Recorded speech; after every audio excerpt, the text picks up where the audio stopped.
Look, children really don't have a voice. Sorry. It does get me, that question.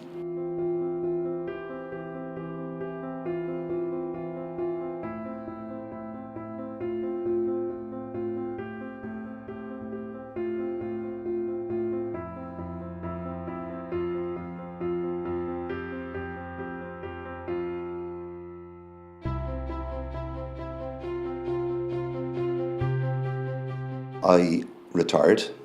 I had some time on my hands, and believe it or believe it not, my own children recommended that I should work in Childline. Best thing I ever did, to be quite honest with you. My only regret is that I didn't come to it sooner in life. Volunteered over the years, and mainly on a corporate level. I was involved in boards, committees, etc., etc. And really, you'd turn up in a black tie once a year and you'd raise money for something. This is something totally different. You're volunteering, you're down with the problem, you're talking to the people that have the problem. It's just a totally different experience. Every day is a totally new experience. You have a blank canvas. But the thing about being here for 4 years and volunteering for 4 years is that you get more experience yourself. The people you're working with, some just brilliant people volunteering here. There's an absolute broad range of issues that arise, from loneliness to neglect to abuse. And in a lot of cases, kids just are lonely and just want to ring and have a chat with somebody. They're in the house on their own, they've nobody to talk to. When you get a tough call, and it is tough, but we're trained, well trained to handle that. But with the rest of the volunteers on the shift, there's a great camaraderie. They know that you're on a tough call.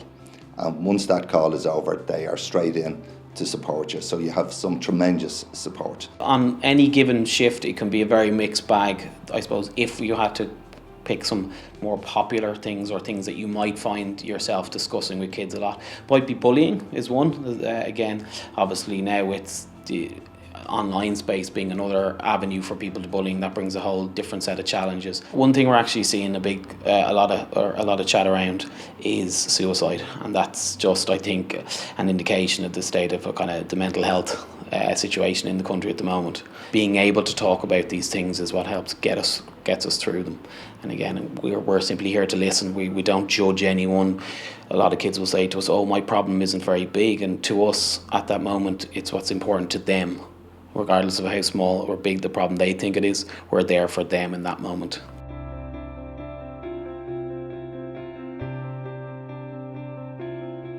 Children really don't have a voice. Sorry. It does get me, that question.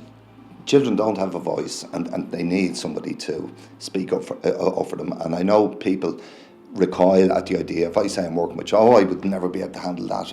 I just couldn't handle a call from a child.